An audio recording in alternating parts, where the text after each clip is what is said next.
আজকে আজকে আমরা সরল রেখার একটা খুবই গুরুত্বপূর্ণ এমসিকিউ টাইপ নিয়ে আলোচনা করার চেষ্টা করব। আজকের টাইপটা খুবই ইম্পর্টেন্ট। আজকে জাস্ট এই একটা টাইপ নিয়ে আমরা আলোচনা করার চেষ্টা করব। আজকের টাইপটা যদি দেখো, ইনশাআল্লাহ আশা করা যায় কৃষিগুচ্ছতে একটা এমসিকিউ কমন পাইতেও পারো। এই টাইপটা থেকে, এই টাইপটা কৃষিগুচ্ছতে আসে। এটা রাজশাহী ইউনিভার্সিটিতে তোমার কিন্তু আসছিল, এটা রাজশাহী ইউনিভার্সিটিতে তোমার কিন্তু আসছিল। ওকে, তো এই টাইপটা কিন্তু তোমার কৃষিগুচ্ছর জন্য অনেক অনেক ইম্পর্টেন্ট বিধায় আমি কিন্তু তোমাকে এখানে করাচ্ছি আর কি।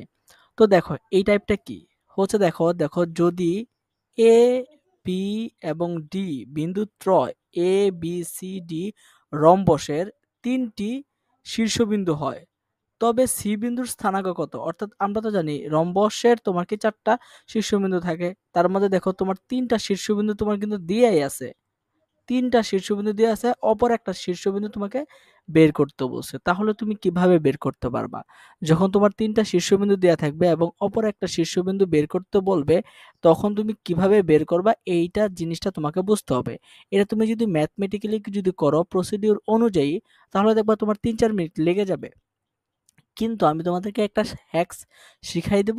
এই হ্যাক্সটা যদি মনে রাখতে পারো, তাহলে দেখবা তুমি কয়েক সেকেন্ডের মধ্যে, অর্থাৎ 10 সেকেন্ডের মধ্যে তুমি কিন্তু করে ফেলতে পারবা। 10 সেকেন্ডের মধ্যে আনসারটা করে ফেলতে পারবা।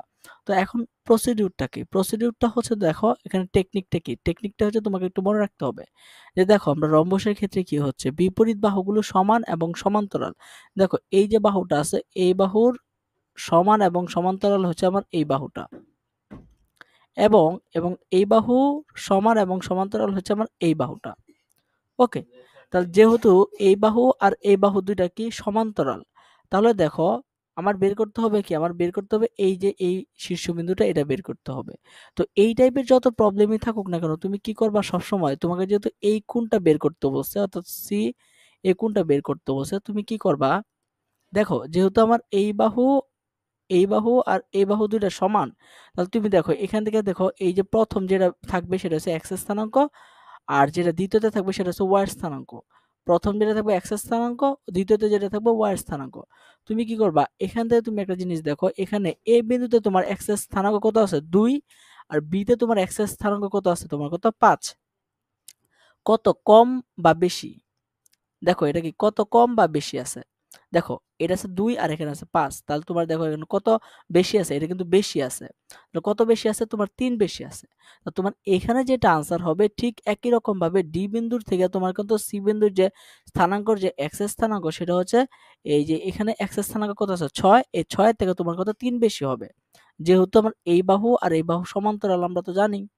তাহলে দেখো এখান থেকে দেখো এ এর স্থানাঙ্ক, এ যে স্থানাঙ্কটা এবং বি এর স্থানাঙ্ক, এই দুইটার মধ্যে এক্স এর স্থানাঙ্কগুলোর মধ্যে পার্থক্য কত হচ্ছে তোমার 3 বেশি।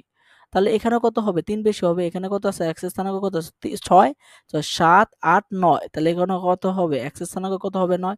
ঠিক একই রকম ভাবে এখানে ওয়াই এর স্থানাঙ্কটা কিভাবে হবে, দেখো এখানে এ বিন্দুতে তোমার ওয়াই এর স্থানাঙ্ক কত আছে 5, আর এখানে কত বি এর বিন্দুতে তোমাকে ওয়াই এর স্থানাঙ্ক কত আছে তোমার কত 6 আছে। কত বেশি বা কম? তোমার কত বেশি বা কম? তাহলে এক বেশি, এক বেশি। তাহলে এখানে যে দেখো এখানে, তো এখানে দেখো ওয়াই এর যে স্থানাঙ্কটা আছে কত 7 আছে, তাহলে এখান থেকে কত বেশি হবে? এক বেশি হবে, এক বেশি হবে। এখানে যত ডিফারেন্স থাকবে তত বেশি থাকলে এখানেও এক্স এর স্থানাঙ্ক বা ওয়াই এর স্থানাঙ্ক গুলো থেকে তত বেশি হবে, আর যদি এখানে কম থাকে তাহলে কম হবে। ঠিক আছে, তাহলে এখানে দেখো যদি এক বেশি আছে তাহলে এখানে কত 7 আছে, তাহলে এক বেশি হবে কত হবে 8 বেশি, মানে এক বেশি হবে, তাহলে কত হবে 8। তো তোমার এটাই কিন্তু তোমার কাঙ্ক্ষিত আনসার, অর্থাৎ কত 9 কত 8। তাহলে কোথায় আছে? এই যে দেখো বি নাম্বার যে অপশনটা, আমার এটা আনসার হয়ে গেছে। যদি তোমার এরকম যদি থাকতো, একটা জিনিস দেখার চেষ্টা করো, যদি দেখো তোমার রম্বসটা এরকম থাকতো,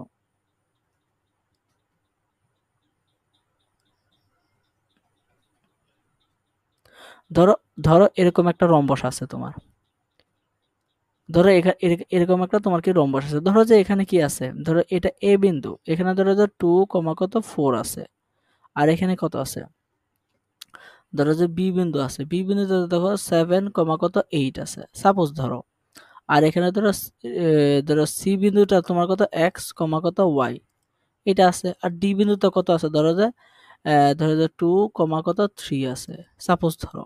তাহলে এখন কি আমি এই বিন্দুটা বের করতে পারবো না? অবশ্যই বের করতে পারবো। আমি কিভাবে বের করব? দেখো যদি আমি বের করতে চাই, দেখো এখানে কত আছে 7, দেখো এখানে কত আছে 7, এক্স স্থানাঙ্ক কত আছে 7, আর এখানে এক্স স্থানাঙ্ক কত আছে 2। তাহলে কত কম বা বেশি? তাহলে কম। এখানে আছে 7 আর এখানে আছে কত 2। তাহলে কত কম আছে? 5 কম আছে, কিন্তু তোমার কত 5 নেগেটিভ, অর্থাৎ 5 কম আছে। তাহলে এখানে ঠিক একই রকম ভাবে এটা থেকে তোমার এখানে কি হবে? 5 কম হবে। তাহলে এখানে আছে যেহেতু 2, তাহলে 5 কমায় দিবা, 2 এর থেকে তোমরা 5 কমায় দিবা, তো বের করতে পারবা। ঠিক একই রকম ভাবে এখানে কি আছে? ওয়ার স্থানাঙ্ক কত আছে 8 আর এখানে আছে কত 4। কত কম বা বেশি আছে? বেশি আছে নাকি কম? কম আছে।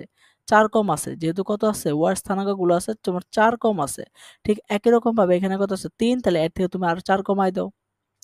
4 কমায় দাও, তাহলে কত হবে? -1। ঠিক একই রকম ভাবে বের করবা। তাহলে ওয়াই স্থানাঙ্ক কত আসবে? -1, আর এক্স স্থানাঙ্ক ঠিক আছে, ঠিক আগের মতোই কি করবা? কমায় দিবা।